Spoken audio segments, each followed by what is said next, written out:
Well, hi, my name is Charlie, and welcome to Explore. Um, I think this might be my first live chat. And so before we begin, I just want to thank my staff for putting it together, all the fans for tuning in, and what kind of drew me out of we might call pre-hibernation, since we're talking about bears today, was our special guest, our Explore resident, our nature specialist, and former Katmai ranger, Mike Fitz. It's such an honor to have you on explore.org always. I know that myself and all the fans are always humbled by your selfless nature. So thank you so much. Hey, I'm really grateful for the opportunity. It's so this is to people watching this today. This is the first time I've done this. So all notes are welcome. Explorer's mantra has always been never stop learning. So if we like this, maybe this is something we'll continue. My staff has made it so easy that they said it's time, Charlie, to try this. Mike, I'm a huge bear fan, and having you explain things is such a special thing. What made this bear season so unique to you? What was so special about it?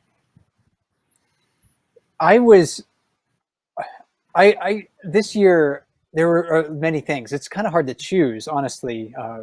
But this year, with the exceptional amount of salmon that returned to Brooks River, I think that really changed the dynamic on the river. Normally bears, especially early in the summer, they're clustered up at Brooks Falls because that's the best place to fish in early summer. But there were so many fish this year moving through Brooks River that bears found success not only at Brooks Falls, but elsewhere along the river, really from the falls all the way downstream to the river mouth. So we saw bears that were not only very well fed, but we also saw bears that were extremely tolerant of one another in comparison to other years. I mean, we definitely still saw competition for some fishing spots and competition for mating opportunities, for instance. So it wasn't all, just the bears out there holding hands, but the overall tolerance that the bears displayed towards one another was, I think, this year quite exceptional. And that's probably because they were just so well fed this year. Yeah, I was, for me, myself, too, I thought this was a really unique bear season. I mean, the season began with wolves at Brooks Falls, in abundance, which I've never seen. I've never seen so much interaction. There almost seemed to be mommy daycare groups going every day. Bears were getting along. I was just curious, do you think that with the less impact also of humans and perhaps through COVID, did that affect the bears and their behavior? Do you think they might have been less stressed, or is it more related to the salmon population? It's difficult to say with certainty. I think the salmon probably were the biggest influence on the way we saw bears behave this summer, but certainly the relative lack of people at Brooks River, I think, opened up opportunities for bears to use the river in different ways than they would if this were a more typical year with higher levels of visitation at Brooks River, maybe more people stepping into the river, because you can classify bears, as adult males and adult females, and young bears like subadults and cubs. But you can also classify bears based on their tolerance for humans overall, whether they're highly habituated to humans, like Holly is, for instance. She's very tolerant to the presence of people and the noise we make, or if they're not as habituated to the presence of people. And we see some bears, like right now, coming down to the river because maybe there's very few people in the area and they only use the river in the fall months. But in early summer, we saw some of the bears that maybe don't show a really high tolerance for people away from the falls, using the lower half of Brooks River, scavenging for salmon down there. Some of the adult males were drawn down there when they were courting single females, but sometimes they were just down there because they could make a living. So I definitely think, having fewer people at the river did change the dynamic on how the bears used the place. You know, Mike, I've heard and I've watched nature videos, and they describe brown bears as almost like solitary animals. But when I see how social they are at Brooks Falls, and then the idea that they go home and hibernate for winter, would that actually mean that they're extremely social animals because they don't have that much time to be alone? I mean, they wake up from a winter slumber when spring comes. Somehow their GPS leads them back to Brooks Falls. where we see them all interacting. So are they more social than we give them credit for? I think they are more social, and that's than we give them credit for. And that's one of the things that the bear camps have, and watching bears at Brooks River in person, have really taught me is that yeah, the bears have many adaptations and uh, and ways to communicate with one another that help them to navigate more of a social environment that we have at Brooks River. We also have to consider though that Brooks River is it's fairly unique in the sense that bears gather there throughout the entire summer to feed, and there's very few places on Earth where maybe that happens. So most habitats, bears are competing for food resources that are more dispersed. The habitats don't have as much food available to bears. So bears have to work a lot harder for their food. They have to compete a lot harder for the food, and I think that restricts, their social nature. When bears have access to a place like Brooks River, which this summer gave them basically access to unlimited amounts of food, they're sort of released, I think, from some of those behavioral constraints that they face in other ecosystems, like they might on the in Denali National Park or on the North Slope of Alaska, or even like in Yellowstone or the Rocky Mountains, where they're working a lot harder for food and they live at lower densities. It's just a lot harder for bears to make a living in those habitats.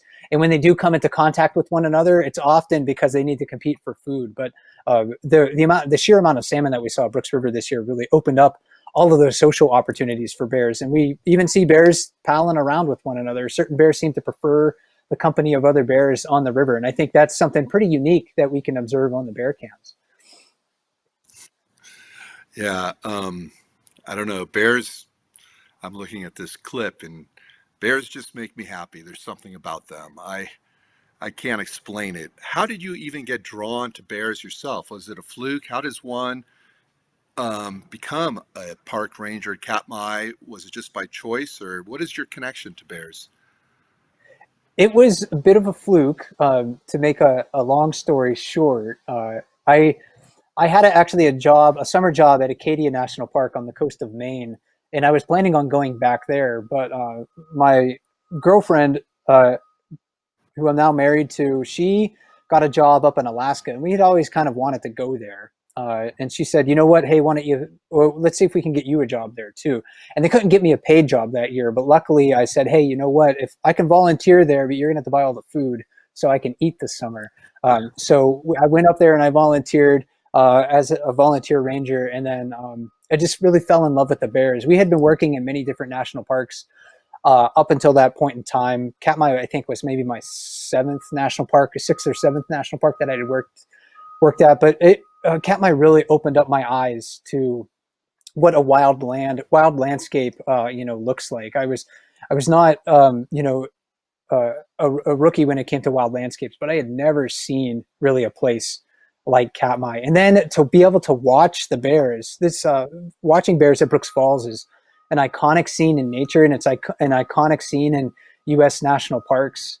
And to be able to watch those bears, I quickly fell in love with them, and wanted to know just really everything about them as individuals too. One of the really cool things about Brooks River, when we look at 747 here, is that we get to see these bears not only as wild animals, but they're not anonymous. They are individuals that we can get to know by watching them on the webcams. And that really opened my eyes to that opportunity as well. And now everywhere that when I'm outside in my backyard here, or if I'm bird watching, I really do try to pay attention not to just the species that are around me, but what those individual animals are doing, because they are sentient organisms in a lot of ways, and that's one thing that Brooks River and the bears happen to teach me as well. Mike, 747 finally won. He is the Fat Bear champ. I've been calling him the hunk all season. How happy are you that 747 finally got his due? Look at that specimen. He came first day already, Fat Bear champ. Look at him. Yeah, that's an early summer clip there, I think, from him. So he's a tank. I've been in 747's corner for a long time, and Bear Camp fans know that I've been lobbying for 747 to win Fat Bear Week for several years, and I'm glad he finally got the recognition that he deserves. There's plenty of competition out there, you know. I mean, even in Fat Bear Week this year, he faced some pretty tubby bears overall. So it'll be interesting to see if he can defend his title next year. He's a big bear. I think he's well positioned for success next year. Those fat reserves are not only going to serve him well when he goes into the den this winter, but they're also going to power his and fuel his migration to the river next spring, and perhaps his pursuit of females during the mating season, which happens in late spring as well, when there's not a lot of food available to bears in the Katmai landscape. So yeah, I'm looking forward to seeing how big 747 is next year. But yeah, I'm very very pleased that he finally was crowned Fat Bear Week champ. 747 is so big. The tank, as you call him, I just call him the hunk. I even wonder if he hibernates. He might just go under the bridge and go to sleep. That bear is insulated from any winter storm. I mean, he's massive.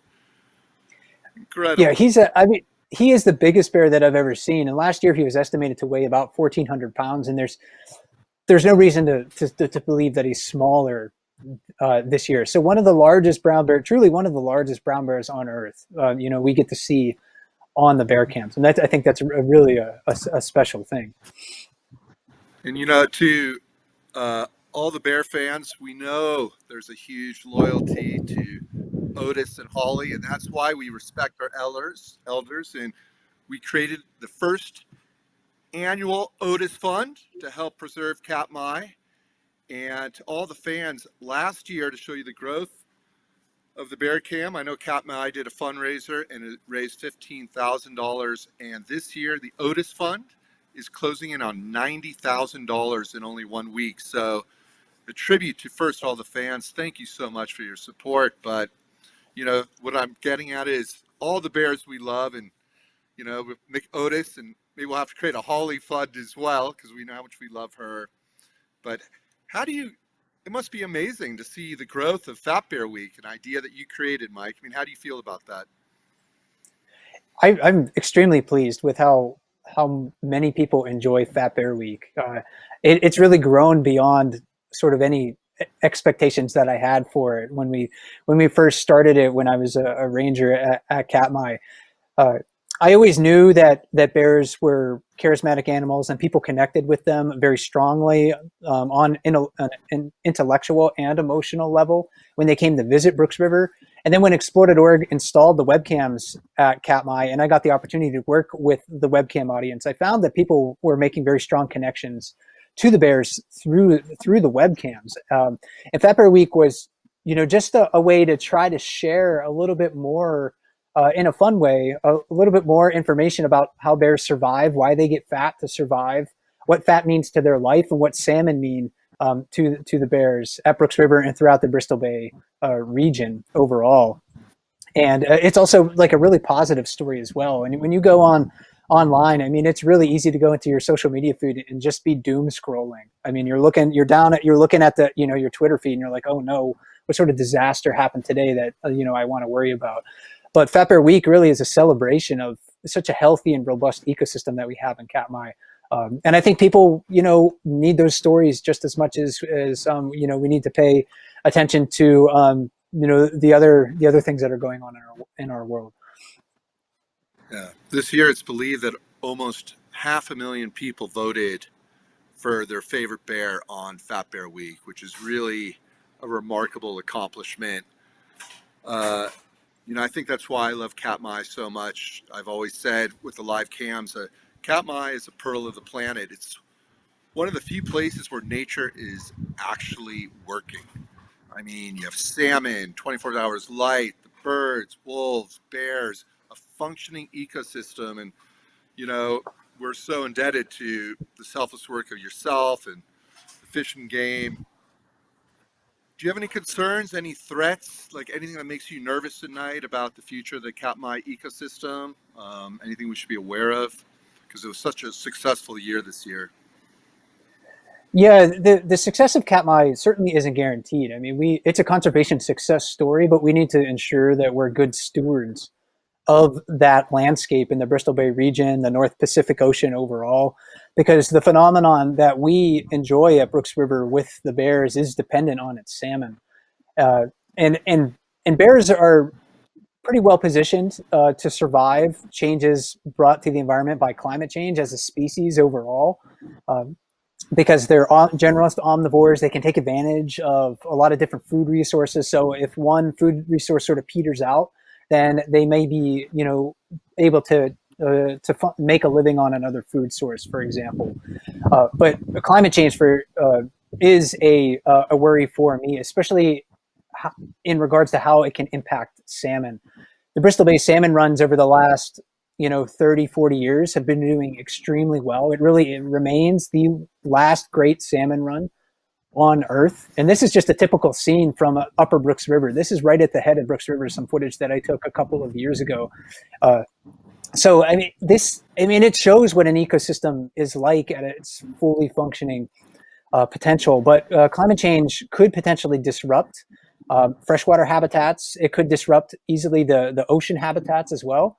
This graph right here is the water temperatures in Brooks River in July of 2019 when the area experienced an unprecedented heat wave. And you can see in early July, some of the high temperatures at the head of Brooks River, right at the outlet of Lake Brooks, reached into the upper 70s, which is, kind of like lethal temperatures for salmon. Luckily, the habitat for salmon in Katmai is very diverse. So it allowed the fish to find refuge in the lakes. They could hang out in the lakes where the water was colder, down below that thermocline area, that hotter water at the surface, and just kind of wait for things to cool down before they continued their migration. But salmon and a lot of other places don't have that option. But that sort of experience that we saw last year, it could become the normal in the future. So it's concerning for me that climate change could disrupt their freshwater habitats and the oceans as well. The productivity of the North Pacific seems to be really good for salmon, or for sockeye salmon in Bristol Bay right now, but that's not the case with other salmon stocks throughout North America. So we have to ensure that we're tackling climate change. I mean, that's one of the big things that occasionally keeps me up at night when I'm thinking about the future of Katmai's berries and fish. I've always wondered. I watch the bear cam every day, and I'm kind of emotional that the season's coming to an end, actually. And how do the bears know it's just time to pack up and go home? I mean, there's something internal, and do they say goodbye to each other and say, see you next season? I mean, what happens? I mean, how does a bear who's been eating all of a sudden say to its, offspring or to the other bears, let's go. We have a long walk home. I mean, how do they know? I'm not sure we're ever going to fully know the answers to like what triggers bears to enter hibernation. But they've been working up to that moment for their whole summer. I mean, that's the whole point of what they're doing during the summer, outside the mating season, is just to prepare for hibernation. So when they're going into hibernation, they don't eat, they don't drink, they don't urinate, they don't defecate. So they need really those massive proportions of body fat on them to sustain them through wintertime. Right around this time of the year, depending on the bear, they're going to start to experience a lowered metabolism. Their heart rate and breathing rate is going to start to decline very slowly. It actually starts that transition into their hibernation physiology actually starts several weeks before they go into their dens.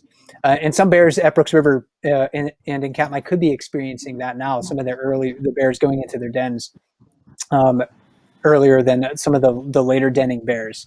And I think that's maybe controlled, from what I've read, by the expression of different genes. Bears seem to have genes that switch on and off that are specific to hibernation time, and they're not active in the summer, for instance. Different hormone levels can be triggered by a lack of daylight, for instance. So there's these not only daily rhythms that they go through like we do when we get tired at night, but a longer year-round rhythm that they are adapted to and have an instinct to follow. And then there's also like maybe protein receptors that are controlled by different genes that help to maybe detect molecules and regulate certain cellular responses. Their hibernation physiology is fascinating, and biologists and physiologists and even medical professionals are actively researching this, because a lot of the stuff that bears do in hibernation, humans can't do. We can't maintain our muscle mass and our bone mass without exercise. Bears do that in the den. So if we can figure out kind of how they do that, it might help to, help people in the future. You know, it's funny you bring that up. Hibernation's always fascinated me, and you've heard a lot about travel to Mars and outer space. And one of the rumors that floats around out there is that the key to space travel is to uncode how bears hibernate, because a bear can slow its breathing, its metabolism. So, is there any truth to that? Because I've actually heard that space travel is almost dependent on understanding the hibernation of bears, because they can just completely shut it down and yet function. Yeah, I think there definitely is some truth to that. I mean, when you look at science fiction movies, look back to the original Planet of the Apes movie. The astronauts or space. I don't know if they were astronauts in the Planet of the Apes. I can't remember if they were just from the United States or not.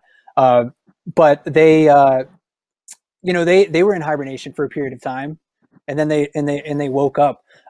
There was a more recent movie that came out several years ago, Interstellar, I think, and that movie had a portion where people went into a hibernation phase, and that since we can't travel at the speed of light, for instance, the we have to maybe have a way to prolong the human lifespan as we're traveling to these far-flung locations. For instance, you could think about the challenges of bringing, on a trip to Mars, for instance. Getting there might take 2 years or something like that, or a year. So how do you carry that much food along with you? But if you went into hibernation and you were able to maintain your health while you were hibernating, you wouldn't necessarily need to bring as much food with you. And then even for astronauts that are in the International Space Station, they have to exercise vigorously to maintain their health while they're in space, because gravity helps us a lot. Just that force that's on our bones and our muscles helps us to keep us healthy. But in space, the microgravity just isn't enough to maintain muscle mass and bone health. So even with heavy exercise, with a lot of exercise, people who spend a lot of time in space still can lose muscle mass. They can still lose bone mass. So if we can figure out how bears are doing this, then maybe that can help people to stay healthier in space. Yeah, it's something I've always been fascinated with. So as season wind down, I mean, do you yourself, as a park ranger and a bear lover, do you get emotionally attached? Will you miss them? I mean, is there a connection for you as well? There is. I do miss the bears, and sometimes in the depth of winter, I find myself thinking, "What are the bears doing right now?" And I know that they're tucked into their dens comfortably. In the end of January, early February, I think about all of those baby bears that are being born.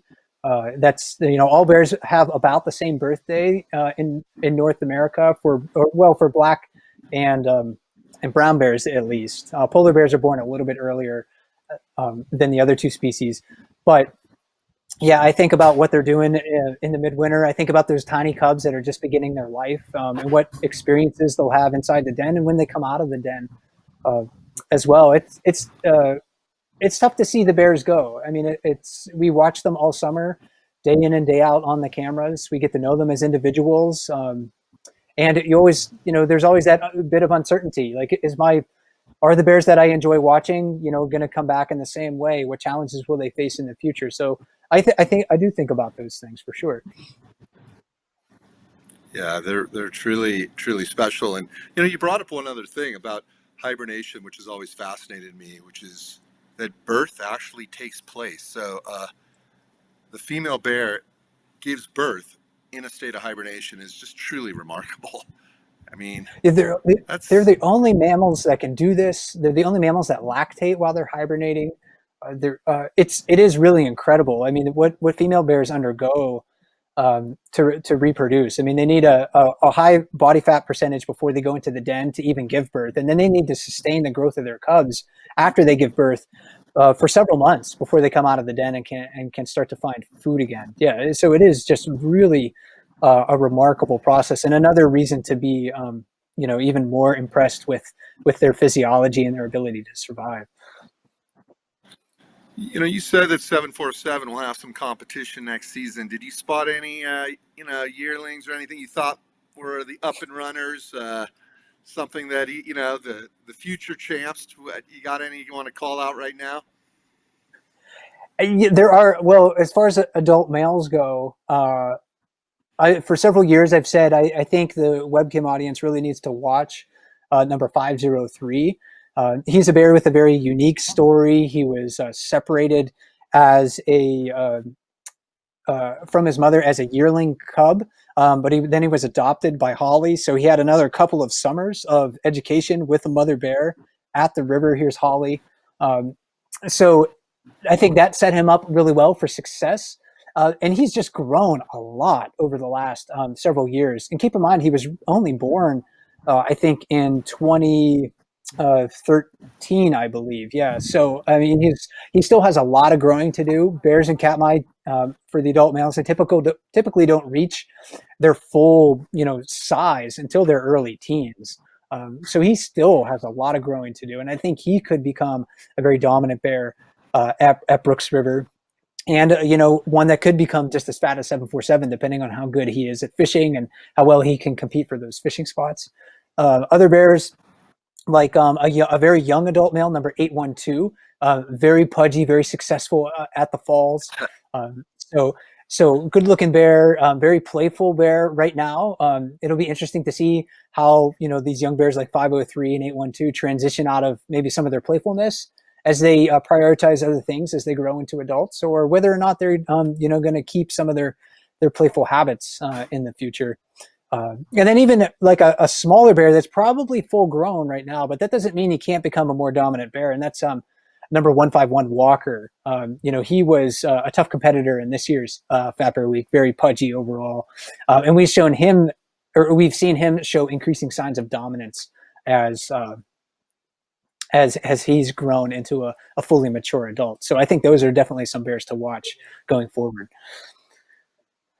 I would love to know from the fans at some point. As I almost feel like we could expand the categories of Fat Bear Week, because just championing one when they're all champs is almost impossible. So at a future date, people who might be listening, I'd love to get your notes. And another thing you brought up, which has always amazed me, a huge shout out to the female bears, Holly, Grazier, and all of them. These big male bears are so tough and they're big. But what's always amazed me is that the mom bears hunting at Brooks with three cubs, knowing that those cubs can be in danger, protecting the cubs and hunting. I mean, we've all saw it with Grazer this season. I mean, they are just truly the toughest, biggest, baddest bears of them all. And huge shout out. And it just amazes me. They don't get sometimes, well, we love, the credit, but I've always been amazed at how strong and courageous they are. Absolutely. Mother bears face a lot of challenges to rear their offspring, to protect their offspring, to make sure that they're well nourished. And they're often the skinniest of the adults that we see at Brooks River, just because they have to devote so much energy to ensuring that their cubs are well fed and protected, and that takes time away from feeding themselves, for instance. They have to devote a tremendous amount of energy into producing milk for their cubs, especially their young cubs. They have to remain vigilant and watch for threats frequently. That takes time away from foraging opportunities. And when you look at a bear like 747, for instance, for all his success, he doesn't have to worry about that sort of thing. He just focuses on himself. He's a bachelor along the river, doing what he wants, going where he wants. And mother bears don't have that luxury. They really do have to work quite hard to make a living and make sure that their cubs are well protected. Mike, I could talk to you all day. I'm sure people have better things to do than hear me go on and on. But when I started exploring the live cam network, the nickname was Pearls of the Planet, and kind of my dream was just to help people fall in love with the world, because I find you take better care of what you care for if you develop that emotional connection. And then the second part was to really champion the selfless acts of others. And to me, you're truly a selfless hero. People like you, and in all our live cams and films we made, people who've given up, the almighty dollar to try to improve the human condition.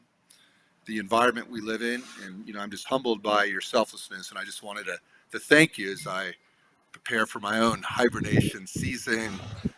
Um, if you have any last thoughts about the season or any questions for the big bear, Charlie, right here. I might have to compete for 747. I've been eating quite a bit. I might put myself a fat bear champ next year. I'm here for you.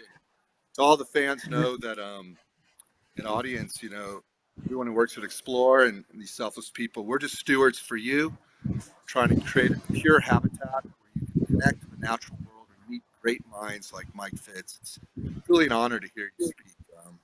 I don't know if you have any questions for me, and if not, we can close it up and just thank everyone and the Katmai Conservancy. I'll bring them up. We're going to keep that fund open all the way up to $100,000, but no pressure on that. We've far exceeded our expectations. It's just we love the bear so much and the work you guys do.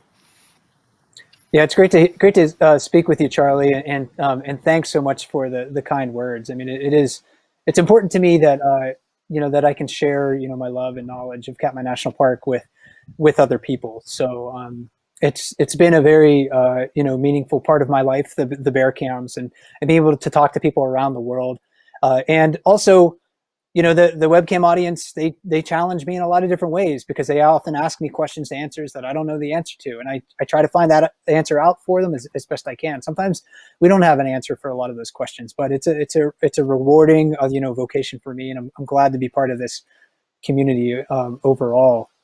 I did have one question for you, Charlie, and that actually comes from a webcam viewer. They sent this question in advance through our Bearcam question form. So I was looking in there the other day, and I saw that somebody asked a question for you, and they want to know. Texan Rhonda asked, "What is your dream for the future of the cams? What would you love to be able to do, but maybe you can't right now?" Oh, I've been asked that for a lot of years, and as you become a more elder bear, you kind of change your perspective. But the dream is always going to be the same, and that is to connect people to the natural world in the purest way, to allow people to meet minds like yourself, and to develop our spectacular community. This has been a challenging year, clearly, for everyone. And it really became almost a year of a bridge for explorers. It was really neat to see traffic grow in such a pure place and for people to discover that there is a place where they can escape all the chaos of the world and just observe the natural world in its purest state. It really became a healing place for many, and I'm so humbled. I've always wanted it to have more, educational outreach and more with like elderly people and in hospitals. And that's always been a struggle, not because it's not available, but just because, believe it or not, schools and these places have a lot of bureaucratic systems. And in this COVID environment, it's kind of funny. I'll share a story with you. My daughter suddenly was stayed home schooling, and I walk in, she's on the computer, and there's a Dakura Eagle cam. I'm like, hey, that's my cam. That's our cam Explorer. She's like, yeah, we know. We're studying it for biology. So, you know, it's really neat to see that proliferation. Of course, said you want Professor Charlie to speak, like, no, that's okay. But it's really we don't need any help. I can help you with some of the questions. So I'm really happy to see it expand. There are a lot of locations out there that we'd like to do, but that again is what makes Katmai so truly unique. Is that it's truly a place where nature is working, and that's why it's so fun to have. I mean, right now we're going to transition to the polar bear cam and call it Arctic month, and the entire mood is going to change from a place of celebration where nature's working to a place of fear of issues like global warming, ice. Will the bears be fed? Are they starving? How that ecosystem works. So, I hope everyone will come over and join with us and learn there. Again, the COVID thing kind of humbled me. I'm just blessed again to be a steward of the public and to share this with as many people as possible and to keep it as neutral. I would love to hear from our audience about things that they would like. We have so many cams and we're always looking for new ones. Technology is changing so much that I'm sure we'll be able to add a lot of things that we didn't dream possible. But, that's just my job. I'm just a servant. I try to lay breadcrumbs for people, and I've kind of, I don't know. I find that success is like chasing your shadow. You're never there. So if you told me that we could raise $100,000 for Katmai in a week, I would have said no way. If you told me that we could have 500,000 votes on Bear Week, I'd say no way. But yet I know the next question is going to be what now? What next?